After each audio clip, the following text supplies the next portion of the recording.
हरे कृष्ण दोस्तों, मैं Rahul Agarwal learn from energy network में आपका स्वागत करता हूँ। यहाँ बात ना तो आंकड़ों की होगी और ना ही लॉजिक की होगी। यहाँ बात होगी तो केवल विश्वास की कि मैं कर सकता हूँ। अगर आपके अंदर भी ये विश्वास जाग गया कि मैं कर सकता हूँ तो आप दुनिया का कोई भी लक्ष्य प्राप्त कर सकते हैं।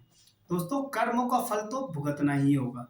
कर्म चाहे अच्छे हों या बुरे हों, लौट कर वापस जरूर आएंगे और जितना करोगे उससे ज्यादा ही लौट कर आएंगे। बिल्कुल उस तरीके से जब हम बैंक में पैसा जमा करते हैं तो ब्याज के साथ हमें ज़्यादा मिलता है, और जब हम बैंक से लोन लेते हैं तो ब्याज के साथ हमें ज़्यादा लोन चुकाना पड़ता है।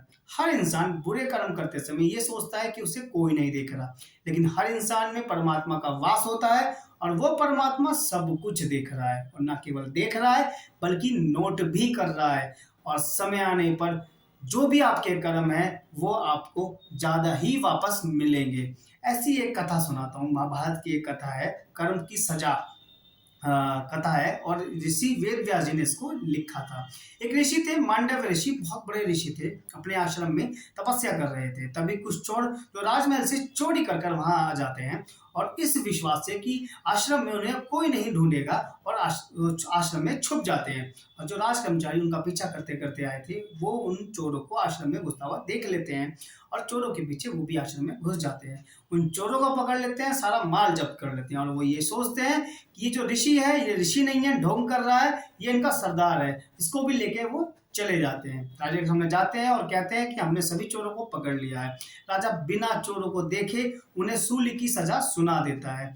और सूली की सजा क्या होती है दोस्तों? एक भाला होता है जिसको इंसान के गोता दवा से अंदर घुसेड़ दिया जाता है और इंसान की तड़प तड़प कर मौत हो जाती है।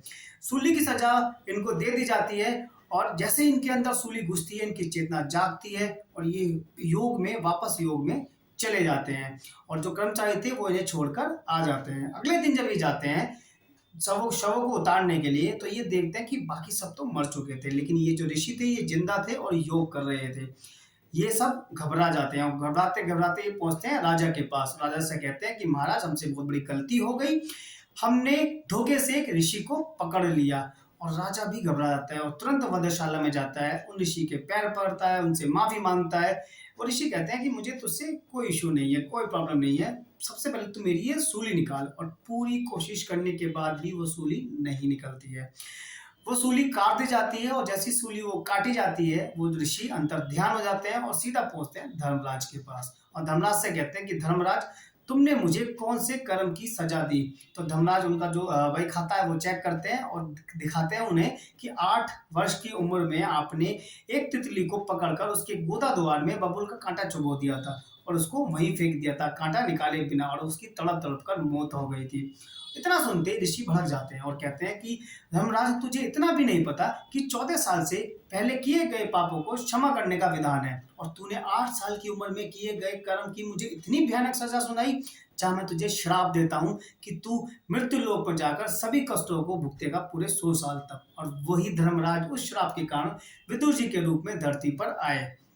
सोचो दोस्तों, जो धर्मराज पूरी दुनिया को उनके कर्मों की सजा देते हैं, उन धर्मराज को भी अपने कर्म की सजा भुगतनी पड़ी। और जो ऋषि इतने पावरफुल थे कि उन्होंने धर्मराज को भी उसके कर्म की सजा दे दी, उनको भी अपने कर्म की सजा भुगतनी ही पड़ी, और जितना करा था उससे ज्यादा ही भुगतना पड़ा।